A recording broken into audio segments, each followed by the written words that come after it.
अब घर संभालना, सारा काम तुम्हें ही करना है। जी सासू माँ। ऐसे 1 महीना बीत जाता है और ईसा की विदाई का दिन आ जाता है। समधन जी, मेरी ईसा अभी उम्र की कच्ची है, अगर उससे कोई गलती हो जाए तो अपनी बेटी समझ के माफ करना। बेटी की विदाई हो जाती है। अरे कहाँ हो मेरी तीनों महारानियां, इधर आओ। शादी के बाद पूरा घर फैला हुआ है और तुम तीनों बस आराम कर रही हो। अगर आराम कर लिया हो तो कुछ काम भी कर लो। हम तीनों तो अंदर सफाई ही कर रही थी। गज भर की लड़कियां। मेरे पिता को कुछ मत बोलिए, उन्होंने बहुत अच्छे से पालन किया।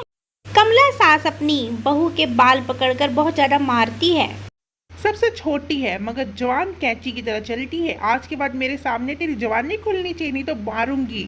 माँ जी, मैं इसे सब समझा दूंगी, आगे से ऐसी गलती नहीं। इसे यहाँ से ले जाओ और समझाओ कि मुझसे जवान न लड़ाए।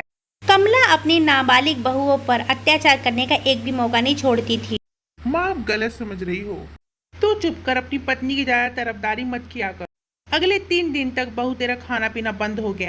बेचारी को बिना गलती के ही सजा मिल जाता है और हर दिन ये अपनी बहुओं पर अत्याचार करती और मारती पीटती रहती थी।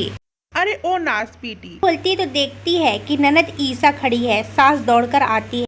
मेरी बच्ची, ये क्या हालत बना रखी है तूने।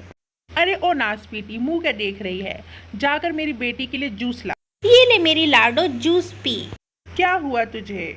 क्या बताओ माँ, मेरी सास मुझ पर बहुत अत्याचार करती है, सारा काम करवाती है और खाना भी 2-3 दिन तक बंद कर देती है। मैं बहुत परेशान हूँ, घर से भी उन्होंने मुझे निकाल दिया माँ।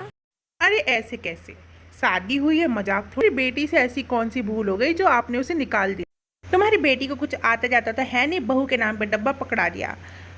उसे मैं अपने घर में नहीं रखूंगी। ऐसी बेढंगी बहू मुझे नहीं चाहिए। कमला जब घर जाती देखती है कि तीनों बहुएं उसकी बेटी का बहुत ध्यान रखती हैं। मैं